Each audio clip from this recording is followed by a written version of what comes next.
के सबसे बड़े न्यूज नेटवर्क TV9 पर आप देख रहे हैं देश का सबसे बड़ा बुलेटिन न्यूज टॉप 9, जिसमें हम आपको दिखाते हैं देश दुनिया की बड़ी खबरें। लेकिन सबसे पहले बात चीन के साथ LAC पर बने हुए युद्ध के हालात की करेंगे। बॉर्डर पर तनातनी है, भारत चीन सीमा पर दोनों देशों की सेनाएं तैयार हैं। क्या इस ठंड में वॉर होने वाला है? कौन करवा रहा है राष्ट्रपति, प्रधानमंत्री समेत 350 से ज्यादा सांसदों और 2 दर्जन मंत्रियों की जासूसी? आपको दिखाते हैं LAC पर जारी तनाव की सभी बड़ी खबरें। Top 9 war zone at LAC। Bharat के खिलाफ चीन की अब तक की सबसे बड़ी साजिश का खुलासा हुआ है। चीन की कम्युनिस्ट पार्टी से जुड़ी शेनजिन की एक कंपनी 10,000 से ज्यादा लोगों की जासूसी करा रहा है। इनमें राष्ट्रपति रामनाथ कोविंद, प्रधानमंत्री मोदी, कांग्रेस अध्यक्ष सोनिया गांधी समेत पश्चिम बंगाल, राजस्थान, पंजाब, महाराष्ट्र और उड़ीसा के मुख्यमंत्री शामिल हैं। इनके अलावा 2 दर्जन से ज्यादा मंत्री और 350 अधिक सांसदों की जासूसी कार्रवाई की जा रही है। जिनपिंग पूरी तरह से जंग के मूड में है। नो फायरिंग जोन में PLA ने LAC पर खतरनाक और ऑटोमेटिक हथियारों से लैस जवान तैनात किए हैं। इसके अलावा चीन ने एयर डिफेंस के नए सिस्टम को LAC पर लगाया है। PLA के बड़े अफसर रोजाना फॉरवर्ड एरिया में लगातार दौरे कर रहे हैं। ईस्ट लद्दाख में चीन अपनी तरफ सैनिकों को सर्दियों में रुकने के लिए बड़े पैमाने पर शेल्टर बना रहा है। ड्रैगन ने एक्साई चीन में शहीदुल्लाह मिलिट्री बेस में इलेक्ट्रॉनिक वॉरफेयर के लिए बहुत बड़ी तैयारी की है। शहीदुल्लाह बेस पर इलेक्ट्रॉनिक वॉरफेयर की तैयारी का मतलब बहुत गंभीर है। इलेक्ट्रॉनिक वॉरफेयर के जरिए चीन भारत की कम्युनिकेशन सिस्टम को बर्बाद करने की प्लानिंग कर रहा है। इसलिए चीन भारत के रडार को जाम करने का प्लान बना रहा है। चीन सरकार के अखबार ग्लोबल टाइम्स के एडिटर हू शिजिन ने एक बार फिर भारत को युद्ध की गीदड़ भभकी दी है। शिजिन ने कहा है कि चीनी लोग युद्ध नहीं चाहते, लेकिन चीन को एक ऐसा देश होना चाहिए जिसमें लड़ने की हिम्मत हो। हम ताकतवर हैं और बिना किसी डर के अपनी जमीन की रक्षा करने को तैयार हैं। युद्ध करने की वजह भी हमारे पास है, लेकिन एक दिन हम बिना लड़े युद्ध जीतेंगे। LAC पर युद्ध की आहट के बीच उत्तराखंड के उत्तरकाशी में सैन्य गतिविधि में तेजी आई है। चिन्याली सौड़ हवाई पट्टी पर सेना और सैन्य साजो सामान को पूरी तरह तैयार किया जा रहा है, क्योंकि चीन कभी भी हमला कर सकता है। ऐसे में भारत चीन के बीच उत्तराखंड में 345 किलोमीटर लंबी सीमा को सुरक्षित रखने का दायित्व इन्हीं जवानों पर है। दूसरी तरफ चालबाज चीन को मुंहतोड़ जवाब देने के लिए भारत की सेना भी पूरी तरह तैयार है। इसकी एक बान की ये वीडियो है, जिसमें LAC पर उड़ान भर ये लड़ाकू चीनू हेलीकॉप्टर उड़ान भर रहे हैं। इतना ही नहीं, सीमा पर इन हेलीकॉप्टरों की मदद से चीन की चाल पर भी हमारी सेना नजर रख रही है। LAC पर शूटिंग रेंज में एक बार फिर चीन भारत के सैनिक आ गए हैं। ये तस्वीर स्पैंगुर गैप की है, जहां दोनों देशों की सेना आमने सामने हो गई। इस समय स्पैंगुर में चीन ने अपने सैनिकों की तादाद काफी बढ़ा दी है, जिससे कि सीमा पर तनाव घटने की बजाय बढ़ने लगा है। भारत से रिश्ते सुधारने को लेकर ग्लोबल टाइम्स ने कहा है कि सीमा पर उत्पन्न समस्या को पॉजिटिव वे के साथ दूर किया जा सकता है। चीन भारत संबंधों को धीरे धीरे मजबूत किया जाएगा। हालांकि दोनों देशों के लिए छोटी अवधि में संबंधों को बहाल करना मुश्किल होगा। ये बयान तब आया जब पिछले दिनों दोनों देशों के विदेश मंत्रियों ने मॉस्को में मुलाकात की थी। 15 जून को गलवान में हुई झड़प में मारे गए चीनी सैनिकों के आंकड़े को लेकर अमेरिकी अखबार न्यूज़वीक ने बड़ा खुलासा किया है। अखबार ने लिखा कि गलवान में चीन के 60 से ज्यादा सैनिक मारे गए। दुर्भाग्य से चीन के राष्ट्रपति जिनपिंग ही इस झड़प के सूत्रधार थे, लेकिन PLA इसमें फ्लॉप हो गई। यही वजह है कि गलवान के बाद से PLA में जिनपिंग के खिलाफ जबरदस्त गुस्सा है। और अब केमिकल अटैक के लिए ड्रैगन को कौन दे रहा है सहयोग? चीन वीडियो प्रोपेगेंडा से जीते युद्ध, या फिर जिनपिंग खुद ही अपनी साजिश के शिकार हो गए? चीन और पाकिस्तान की साजिशों से जुड़ी हुई सभी बड़ी खबरों के लिए आपको दिखाते हैं टॉप 9 चीन पाक साजिश। कोरोना के बाद चीन अब केमिकल अटैक की तैयारी कर रहा है। ग्लोबल टाइम्स ने PLA के सैनिकों के केमिकल अटैक की एक्सरसाइज की तस्वीरें जारी की हैं। आपको बता दें कि पिछले महीने ये खबर आई थी कि चीन और पाकिस्तान में जैविक हथियारों की क्षमता विस्तार करने के लिए 3 साल की एक सीक्रेट समझौता हुआ है। ये लाइव सैन्य अभ्यास का वीडियो हांगकांग में तैनात PLA सैनिकों की एक टुकड़ी का है, जिसमें PLA के जवान अलग अलग हथियारों से टारगेट पर निशाना लगाते नजर आ रहे हैं। इनमें कांधों पर रखकर चलने वाली तोप और बख्तरबंद गाड़ियों का इस्तेमाल है। ये वीडियो चीन के सरकारी अखबार ग्लोबल टाइम्स ने जारी किया है। चीन भले ही सीमा पर शांति की बात करता हो, लेकिन वीडियो प्रोपेगेंडा लगातार जारी रखते हुए ड्रैगन ने PLA तिब्बत कमांड के जवानों के अभ्यास का एक वीडियो जारी किया है, जिसमें पहली बार 4000 मीटर की ऊंचाई पर 1000 मीटर की ऊंचाई से पैराशूट से जमीन पर उतरते दिखाया गया। LAC पर युद्ध की स्थिति में इसी तरह सेना को वहां पर उतारेगा चीन। अक्टूबर-नवंबर में जिनपिंग की कुर्सी छिन जाएगी। सूत्रों के मुताबिक तय समय से पहले CCP की नेशनल कॉन्फ्रेंस की मीटिंग हो सकती है। बैठक में जिनपिंग को हटाने का प्रस्ताव आ सकता है। 2017 में नेशनल कांग्रेस की बैठक में जिनपिंग को आजीवन राष्ट्रपति रहने के प्रस्ताव पर मुहर लगी थी, लेकिन अब 3 साल में ही जिनपिंग को लेकर चीन में लोगों का मोह भंग हो चुका है। चीन में अब युवाओं को कम्युनिस्ट पार्टी के जोड़ने की कवायद जारी है। इसके लिए सरकार युवाओं को लालच दे रही है। पार्टी को फॉलो करने पर युवाओं को खुद का बिजनेस शुरू करने के लिए पार्टी मदद कर रही है। माना जा रहा है कि पार्टी पर कमजोर पड़ती अपनी पकड़ को मजबूत करने के लिए जिनपिंग की ये एक नई चाल है। भारत के खिलाफ चीन और पाकिस्तान की साजिश जारी है। भारत पर हमले के लिए इमरान खान चीन से ग्रीन सिग्नल का इंतजार कर रहा है। LOC के पास पाकिस्तान ने आर्टिलरी और अपनी टैंक रेजिमेंट तैनात कर दी है। अब केवल पाकिस्तान को चीन के ग्रीन सिग्नल का इंतजार है। पाकिस्तान के सिंध प्रांत के एक बड़े नेता ने चीन पर बड़ा खुलासा किया। चीन के बड़े नेता शफी बुरफत ने ट्वीट किया है कि चीन लगातार LAC पर भारत के साथ तनाव बढ़ा रहा है। PLA ने खूंखार अपराधियों और सजायाफ्ता कैदियों को LAC पर तैनात किया। इनको PLA की ड्रेस पहनाई गई ताकि आर्मी के जवान लगे। LAC पर युद्ध नियमों का उल्लंघन कर रहा है चीन सीमा पर भारत का मुकाबला करने में सक्षम नहीं हो पा रहा और ऐसे में ड्रैगन भारत पर मनोवैज्ञानिक दबाव बनाने का प्रोपेगेंडा चला रहा है। चीन भारत को सलाह दे रहा है कि भारत भले LAC पर तनाव बनाकर रणनीतिक लाभ लेने की कोशिश कर रहा हो, लेकिन इस तरह की विदेश नीति की वजह से भारत की अर्थव्यवस्था लगातार नीचे जा रही है। ये तो वही हुआ ना, पर उपदेश कुशल बहुतेरे। दुनिया भर को कोरोना से बर्बाद करने वाले चीन के लिए एक बड़ा खुलासा सामने आया है। पता लगा है कि इस वायरस से दुनिया भर में लाखों के मरने के बावजूद चीन नहीं चेता है। वहाँ की सरकार ने बगैर अप्रूवल के अब तक 1 लाख से ज्यादा लोगों को कोरोना वैक्सीन दी है, जो कि बेहद खतरनाक है। चीन का नया युद्धपोत तैयार, भूटान पर करेगा ड्रैगन वॉर और रूस के मिसाइल से अमेरिका तबाह होगा। विश्व में युद्ध का बिगुल बजाने वाली हर एक खबर आपको दिखाते हैं top 9 world on war mode. चीन की समाचार एजेंसी के मुताबिक जल्द ही चीन तीसरे विमान वाहक पोत परीक्षण करने वाला है। इस साल के अंत या अगले साल की शुरुआत में इस युद्धपोत को लॉन्च किया जा सकता है। सितंबर की शुरुआत में ली गई तस्वीरों के अनुसार युद्धपोत का निर्माण अंतिम चरण में है। इसे साउथ चाइना सी में महायुद्ध की आहट मानी जा रही है। अमेरिका और ताइवान से मिल रही धमकियों के बीच चीन के सैनिकों ने ऊंचाई से समंदर में उतरने का अभ्यास किया है। चीन के नेवल एविएशन विश्वविद्यालय ने इस अभ्यास का आयोजन किया, जिसमें समंदर में जीवन रक्षक प्रणाली के साथ ऊंचाई से समंदर में उतरते दिखे। युद्ध के हालात में फ्रंट लाइन पर जवानों को उतारने में यह अभ्यास मदद करेगा।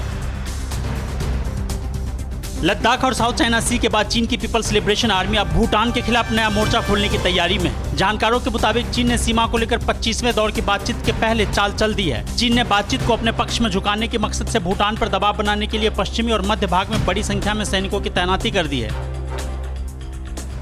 यूरोपीय देशों को मनाने की चीन की कवायद फेल हो चुकी है। दरअसल कोरोना की वजह से पूरा यूरोप चीन से इस समय खफा है। कोई भी देश यूरोप को इस समय बखसने के मूड में नहीं है। ऐसे में अमेरिका और भारत के साथ साथ चीन को यूरोप से भी हमले की आशंका सताई जा रही है। उधर रूस का नई स्काइल फॉल मिसाइल से दुनिया में हड़कंप मचा है। दरअसल ये मिसाइल सालों तक पृथ्वी के चारों ओर उड़ने और किसी भी क्षण परमाणु हमले करने में सक्षम है। ब्रिटेन के रक्षा खुफिया विभाग ने चेतावनी दी है कि परमाणु ऊर्जा से संचालित 9M730 संचालित मिसाइल की वैश्विक पहुंच और यह अप्रत्याशित दिशाओं से हमले की अनुमति कर सकता है। अमेरिका के लिए यह मिसाइल एक बड़ा खतरा है। इधर चीन ने जापान से संबंध सुधारने की बात कही है, लेकिन चीन की संप्रभुता और विवादित मुद्दे मसलन डियायू द्वीप, हांगकांग और ताइवान मसले पर किसी भी तरह की बात करने से इनकार किया है। माना जा रहा है कि जापान के नए प्रधानमंत्री भी आबे की डिप्लोमेसी को ही आगे बढ़ाएंगे। ऐसे में चीन से रिश्ते सुधारना इतना आसान नहीं है। इस बीच जापान में 17 सितंबर को नए प्रधानमंत्री का ऐलान हो सकता है। इसके लिए जापान में संसद का सत्र बुलाया गया है, जिसमें नए प्रधानमंत्री पर फैसला होना है। अभी पिछले हफ्ते ही प्रधानमंत्री शिंजो आबे खराब स्वास्थ्य का हवाला देकर इस्तीफा दे दिया था। अफगानिस्तान सरकार के साथ तालिबान की शांति वार्ता से चीन टेंशन में है। चीन को CPEC प्रोजेक्ट की चिंता सताने लगी है। उसे डर है कि तालिबान से हथियार पाकर बलूचिस्तान के विद्रोही चीन CPEC को पूरा नहीं होने देंगे। साथ ही अगर अफगानिस्तान में तालिबान हुकूमत आ गया तो शिनजियांग में तालिबान की शय पर उइगुर मुसलमान बगावत कर देंगे। दुनिया में अलग थलग पड़ चुके चीन की निर्भरता भारत पर बढ़ती जा रही है। चालू वित्त वर्ष 2020-21 के अप्रैल-जुलाई में भारत के कुल निर्यात में 30% की गिरावट दर्ज की गई, लेकिन भारत से चीन होने वाले निर्यात में इस अवधि में पिछले साल के मुकाबले 30.7% की बढ़ोतरी रही है, जबकि इस साल चीन से होने वाले आयात में 29.2% की गिरावट रही। कोरोना महामारी के बीच में आज से संसद के मॉनसून सत्र का आगाज। सीमा पर चीन से तनाव और गिरती अर्थव्यवस्था का मुद्दा उठाएगा विपक्ष। दिल्ली दंगे के लिए कहां से लाए गए थे हथियार? अधीर रंजन ने क्यों कहा सुशांत की मौत सियासत का हथियार ना बनता जाए? देश की सभी बड़ी खबरों के लिए आपको दिखाते हैं टॉप 9 राष्ट्र। कोरोना महामारी के बीच संसद का मानसून सत्र आज से शुरू हो रहा है। 18 दिन तक चलने वाले सत्र में सोशल डिस्टेंसिंग का खास ध्यान रखा जाएगा। इस बार लोकसभा और राज्यसभा 2 पालियों में चलेंगी। रोजाना सुबह 9 बजे से 1 बजे तक राज्यसभा का सत्र चलेगा। उसके बाद दोपहर 3 बजे से शाम 7 बजे तक लोकसभा का सत्र चलेगा। बीच के 2 घंटे में संसद को सैनिटाइज करने का कार्य होगा। आज से शुरू हो रहे संसद सत्र में कांग्रेस सीमा पर चीन से तनाव, कोरोना महामारी से निपटने और अर्थव्यवस्था की हालत को लेकर सरकार को घेरेगी। कांग्रेस नेता जयराम रमेश ने कहा कि हमें उम्मीद है कि इन मुद्दों पर सरकार चर्चा करेगी और विपक्ष को बोलने का मौका देगी। देश के गंभीर मुद्दों पर सार्थक चर्चा होगी और इन चर्चाओं के दौरान पीएम मोदी सदन में मौजूद रहेंगे। कोरोना महामारी के मद्देनजर लोकसभा स्पीकर ओम बिरला ने संसद परिसर में तैयारियों का जायजा लिया। लोकसभा स्पीकर ने बताया कि संसद परिसर में कोरोना टेस्ट के लिए विशेष सुविधा बनाई गई है। अगर इस दौरान किसी सांसद को कोई परेशानी होती है तो उसके इलाज के लिए पूरी व्यवस्था की गई है। सभी सांसदों, उनके परिवार और स्टाफ का कोरोना टेस्ट पहले ही कराया जा चुका है और सभी सांसदों को सुरक्षा किट उपलब्ध कराई गई है। दिल्ली दंगों को लेकर बड़ा खुलासा हुआ है। दंगे के आरोपी खालिद सैफी ने पुलिस पूछताछ में बताया कि राजधानी में दंगे करवाने के लिए मेरठ से देसी कट्टे मंगवाए गए थे। कांग्रेस की पूर्व पार्षद इशरत जहां ने कट्टे खरीदने के लिए 25,000 रुपए दिए थे। आरोपी Khalid Saif United against head से जुड़ा हुआ है। इशरत जहां ने NRC-CA के विरोध में दिल्ली के खुरेजी इलाके में 50 दिन प्रदर्शन किया था, जिसके बाद पुलिस ने उसे गिरफ्तार किया था। पूर्व केंद्रीय मंत्री रघुवंश प्रसाद सिंह का आज उनके गृह ग्राम वैशाली के महानगर में राजकीय सम्मान के साथ अंतिम संस्कार किया जाएगा। कल दिल्ली एम्स में रघुवंश प्रसाद सिंह का निधन हुआ था। पटना में CM Nitish Kumar, deputy CM Sushil Modi, speaker Vijay Chaudhary और नेता प्रतिपक्ष तेजस्वी यादव ने रघुवंश प्रसाद सिंह को श्रद्धांजलि दी। सुशांत सिंह खुदकुशी मामले में कांग्रेस नेता अधीर रंजन चौधरी ने केंद्र पर निशाना साधा है। अधीर ने कहा कि सुशांत की मौत को सियासत का हथियार न बनाया जाए। सुशांत को न्याय मिलने पर रिया को बिना सबूत न फंसाया जाए, क्योंकि न्याय सबका हक है। पहले रिया को खुदकुशी के लिए दोषी बताया गया, लेकिन उनकी गिरफ्तारी गांजा बरामदगी में की गई, यानी केंद्रीय एजेंसियों ने समुद्र मंथन के बाद अमृत की जगह गांजा निकाला। जम्मू कश्मीर के मेजर सेक्टर में सुरक्षा बलों ने 2 आतंकियों को गिरफ्तार किया है, जिनके पास से भारी मात्रा में हथियार और गोला बारूद बरामद हुआ। दोनों के पास से 3 चाइनीज पिस्टल, 70 गोलियां, 11 हैंड ग्रेनेड और आईडी बरामद हुए। आज हिंदी दिवस है। इस अवसर पर केंद्रीय गृह मंत्री देशवासियों को संबोधित करेंगे, लेकिन कोरोना महामारी की वजह से इस बार गृह मंत्रालय के राजभाषा विभाग की ओर से आयोजित होने वाला हिंदी दिवस समारोह का आयोजन नहीं किया जाएगा। संविधान सभा ने 14 सितंबर 1949 को हिंदी को राजभाषा का दर्जा प्रदान किया था, जिसके उपलक्ष्य में हर वर्ष 14 सितंबर को हिंदी दिवस मनाया जाता है। दिल्ली दंगा मामले की जांच कर रही दिल्ली पुलिस की स्पेशल सेल ने जेएनयू के पूर्व छात्र उमर खालिद को गिरफ्तार किया। यूएपीए के तहत उमर खालिद को बीती रात 12 बजे गिरफ्तार किया गया। आज उमर खालिद को कोर्ट में पेश कर रिमांड की मांग करेगी पुलिस। उमर खालिद पर ट्रंप की भारत यात्रा के दौरान लोगों को भड़काने का आरोप है। देश भर में हर दिन बढ़ रही है कोरोना की रफ्तार। संक्रमित मरीजों की तादाद 48.5 लाख के पार पहुंची। हेल्थ मिनिस्ट्री ने जारी की शिक्षण संस्थानों के लिए गाइडलाइंस। आयुष मंत्रालय ने च्यवनप्राश खाने की सलाह किसे दी और मुंबई में किस क्वारंटीन सेंटर पर लड़की से रेप हुआ। कोरोना महामारी से जुड़ी सभी अहम खबरें आपको दिखाते हैं टॉप 9। कोरोना जिंदा है। देश में पिछले 24 घंटे में कोरोना के 94,000 नए मरीज सामने आए, जिनमें 1,140 लोगों की मौत हुई। इनको मिलाकर देश भर में कोरोना संक्रमित मरीजों की संख्या 48,45,000 के पार पहुंच गई है, जिनमें करीब 10 लाख एक्टिव केस हैं। कोरोना से अब तक 69,754 लोगों की मौत हो चुकी है। मुंबई के क्वारंटीन सेंटर में लड़की से रेप का सनसनीखेज मामला सामने आया है। भायंदर में नगर पालिका के क्वारंटीन सेंटर में अपने रिश्तेदार की देखभाल के लिए ठहरी लड़की के साथ क्वारंटीन सेंटर में काम करने वाले कर्मचारी पर ही रेप का आरोप लगा है। पुलिस ने पीड़िता की शिकायत पर आरोपी विक्रम शेरे को गिरफ्तार कर लिया। लॉकडाउन खुलने के बाद से देश भर में कोरोना मरीजों की बढ़ती संख्या को देखते हुए स्वास्थ्य मंत्रालय ने कोरोना से बचाव के लिए नया प्रोटोकॉल जारी किया है। नए प्रोटोकॉल में हेल्थ मिनिस्ट्री ने कोविड से बचाव को लेकर लोगों से डेली योगासन, प्राणायाम करने, च्यवनप्राश, हल्दी दूध, मुलेठी, अश्वगंधा, आंवला का सेवन करने को कहा है। 21 सितंबर से खुलने जा रहे स्किल ट्रेनिंग इंस्टीट्यूट और उच्च शिक्षा संस्थानों के लिए स्वास्थ्य मंत्रालय ने गाइडलाइंस जारी कर दी हैं। इंस्टीट्यूट में एंट्री पॉइंट पर ही सभी की स्क्रीनिंग होगी। कोरोना के लक्षण वाले स्टूडेंट्स को एंट्री नहीं दी जाएगी। कक्षा में छात्रों की बैठक व्यवस्था बनाते समय 6 फीट की दूरी रखी जाए। छात्रों को आपस में लैपटॉप, नोटबुक, स्टेशनरी शेयर करने की इजाजत नहीं होगी। राज्यसभा सांसद शक्ति सिंह गोहिल ने सरकार पर कोरोना की जांच को लेकर भेदभाव का आरोप लगाया है। शक्ति सिंह ने कहा कि सांसदों के लिए RT-PCR टेस्ट की व्यवस्था है, जबकि सांसद के स्टाफ और उनके घर में काम करने वाले लोगों के लिए रैपिड एंटीजन टेस्ट क्यों, जबकि रैपिड एंटीजन टेस्ट विश्वसनीय नहीं है। सांसद और स्टाफ की कोरोना जांच अलग अलग तरीके से क्यों की जा रही है। छत्तीसगढ़ सरकार ने कोरोना संक्रमण की रोकथाम के लिए जन जागरण अभियान की शुरुआत की है। सीएम भूपेश बघेल ने लोगों को जागरूक करने के लिए कोरोना विजय रथ को हरी झंडी दिखाकर रवाना किया। इस जिसके जरिए गांव-गांव में लोगों को कोरोना से बचाव की जानकारी दी जाएगी। सीएम बघेल ने कहा कि सभी के सहयोग से हम कोरोना की जंग जरूर जीतेंगे। दिल्ली से सटे गाजियाबाद में कोरोना काल में हुक्का पार्टी कर रहे 15 लड़कों को पुलिस ने हिरासत में लिया है। नीति खंड में हुक्का बार में पुलिस को पार्टी करने की सूचना मिली थी, जिसके बाद पुलिस ने छापा मारा। हुक्का बार का मालिक फरार है। वहीं गाजियाबाद कोर्ट के 3 कर्मचारी कोरोना पॉजिटिव पाए गए हैं, जिसकी वजह से 2 दिन कोर्ट बंद रहेगी। मुंबई में पिछले 24 घंटे में कोरोना के 2000 से ज्यादा नए मरीज सामने आए हैं, जिनमें 41 लोगों की मौत हुई है। इनको मिलाकर मुंबई में कोरोना मरीजों का आंकड़ा 1,72,000 के पार पहुंच गया, जिसमें 8,147 लोगों की मौत हो चुकी है। वहीं महाराष्ट्र में एक दिन में 22,443 नए केस सामने आए हैं, जिसमें 416 लोगों की मौत हुई। दिल्ली में कोरोना के केस लगातार बढ़ रहे हैं। पिछले 24 घंटे में 4,235 नए मामले सामने आए, जिनमें 29 मरीजों की मौत हो गई। इनको मिलाकर कोरोना मरीजों का आंकड़ा 2,18,000 के पार पहुंच गया है, जिनमें अब तक 4,744 लोगों की मौत हो चुकी है। राजधानी में कंटेनमेंट जोन की संख्या बढ़कर 1,488 हो गई है। दिल्ली में आज से जिम और योग सेंटर खोलने को मंजूरी मिली है। मेट्रो के चौथे चरण में होगा नेशनल कॉमन मोबिलिटी कार्ड का इस्तेमाल। एनसीबी के ड्रग पेडलर्स के ठिकानों पर छापेमारी जारी। और कंगना ने क्यों कहा, हम नेता नहीं, हमारा किसी पार्टी से संबंध नहीं। मुंबई दिल्ली की हर बड़ी खबर के लिए आपको दिखाते हैं टॉप 9 मुंबई दिल्ली। राजधानी दिल्ली में आज से जिम और योग केंद्र खोलने को मंजूरी मिल गई है। कंटेनमेंट जोन को छोड़कर दिल्ली सरकार ने जिम और योगा सेंटर खोलने की इजाजत दे दी है। जिम और योग सेंटरों को केंद्र की तरफ से जारी स्टैंडर्ड ऑपरेटिंग प्रोसीजर लागू करना होगा।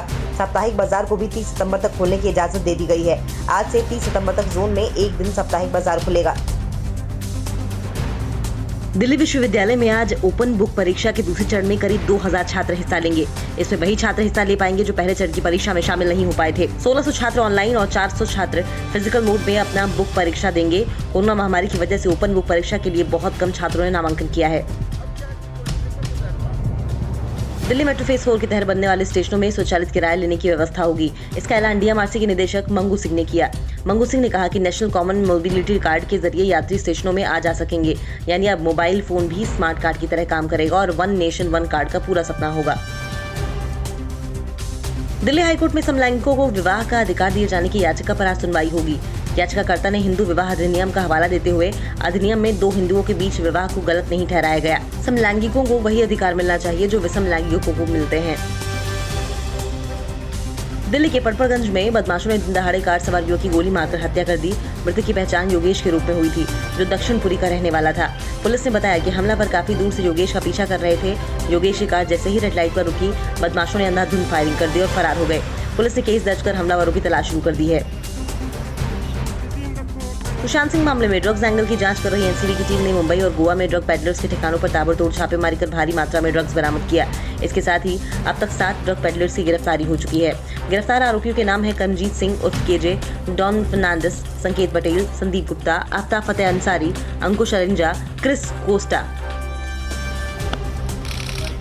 बीएमसी की कार्यवाही को लेकर अभिनेत्री कंगना रनौत ने महाराष्ट्र के राज्यपाल भगत सिंह कोश्यारी से मुलाकात की। मुलाकात के बाद कंगना ने कहा कि मेरे साथ जो अन्याय हुआ है, मैंने उसकी जानकारी राज्यपाल को दे दी है। हमें उम्मीद है कि हमें न्याय मिलेगा। हम राजनेता नहीं हैं, हमारा किसी राजनीतिक दल से संबंध नहीं है। मुंबई के सायन अस्पताल की बड़ी लापरवाही सामने आई है, जहां स्टाफ की लापरवाही से एक मृतक का शव दूसरे मृतक के परिवार को दे दिया गया और दूसरे परिवार के बिना देखे शव का अंतिम संस्कार कर दिया गया। अंकुश नाम के शख्स को एक्सीडेंट के बाद सायन अस्पताल में भर्ती किया गया था, जहां उसकी मौत हो गई। उसका शव उसके परिवार को न देकर दूसरे मृतक के परिवार को दे दिया गया। दिल्ली दंगा केस में दायर चार्जशीट में कुछ सामाजिक कार्यकर्ताओं और शिक्षाविदों का नाम आने पर दिल्ली पुलिस ने सफाई दी है। पुलिस ने जारी बयान में कहा है कि जांच के बारे में विवाद और संदेह पैदा करने के लिए कुछ लोग अदालतों में दायर चार्जशीट की कुछ लाइनों को लेकर उससे संदर्भ से इतर उपयोग कर रहे हैं। उनका दावा सही नहीं है। दिल्ली पुलिस ऐसे वक्त में जब मामला न्यायालय में विचाराधीन है, उस पर जवाब देना आवश्यक व उचित नहीं समझती। किस सीएम ने कहा राहुल गांधी के पीएम बनते ही नीट को रद्द कर देंगे। डॉक्टर ने कहा पर परिजनों से कहा पहले पैसे दो तब देंगे बच्चे का शव। बंगाल में सियासी हत्याओं का सिलसिला थम क्यों नहीं रहा। और साथ ही OLX पर मोबाइल बेचने का झांसा देकर लूटने वाले की गिरफ्तारी हुई। देश भर की बाकी खबरों के लिए आपको दिखाते हैं टॉप 9 अन्य राज्य। महाराष्ट्र में उद्धव सरकार से लोहा लेने वाली बॉलीवुड एक्ट्रेस कंगना रनौत के लिए सूरत के कपड़ा व्यवसायी ने अलग तरह समर्थन किया है। व्यवसायी ने उनके समर्थन में मणिकर्णिका प्रिंट वाली साड़ी मार्केट में उतार दी है। पुदुचेरी के मुख्यमंत्री वी नारायण सामी ने नीट परीक्षा को लेकर बड़ा बयान दिया है। रविवार को कांग्रेस मुख्यमंत्री ने कहा कि अगर प्रधानमंत्री राहुल गांधी की अगुवाई में केंद्र में कांग्रेस की सरकार बनती है तो हम नीट परीक्षा रद्द कर देंगे। उत्तर प्रदेश के रायबरेली में एक डॉक्टर धीरज चंदेल पर गुंडई का आरोप लगा है। आरोप है कि डॉक्टर के यहाँ इलाज के दौरान एक बच्चे की मौत हो गई, जिसके बाद परिजनों ने हंगामा कर दिया। इस पर डॉक्टर ने परिजनों को डांट टपट कर और जेल में डालने की धमकी देकर वहां से भगाया। इतना ही नहीं, बिना पैसे लिए बच्चे का शव देने से भी इनकार कर दिया। पश्चिम बंगाल के हुगली में पेड़ से झूलता एक बीजेपी कार्यकर्ता का शव मिला है। हत्या का आरोप टीएमसी के कार्यकर्ताओं पर लगा है। घटना गोघाट रेलवे स्टेशन के पास जंगल की है। मृतक गणेश राय बीजेपी के सक्रिय कार्यकर्ता थे। पश्चिम बंगाल में सियासी हत्याएं अक्सर देखने को मिलती हैं। दिल्ली से सटे नोएडा में पुलिस ने एक ऐसे शख्स को गिरफ्तार किया है जो OLX पर मोबाइल बेचने वालों को घर बुलाता था, फिर उसे नशीला कोल्ड ड्रिंक पिलाकर उसे लूट लेता था। आरोपी के पास से एक स्विफ्ट कार, 5 मोबाइल फोन और नशीली दवाएं बरामद की गई हैं।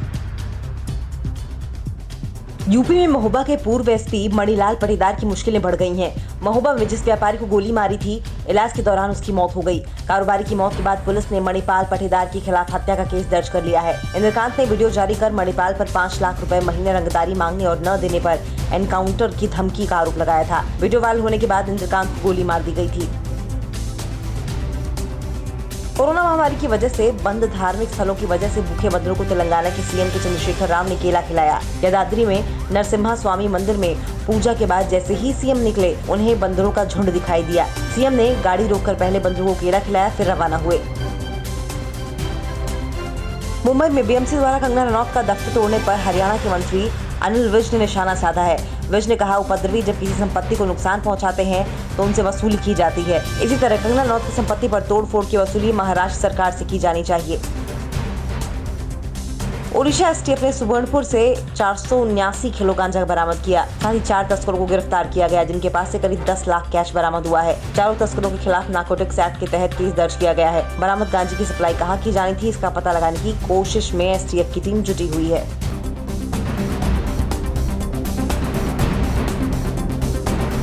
न्यूज़ टॉप 9 रोज सुबह 7 बजे और शाम 7 बजे सिर्फ TV9 भारतवर्ष पर।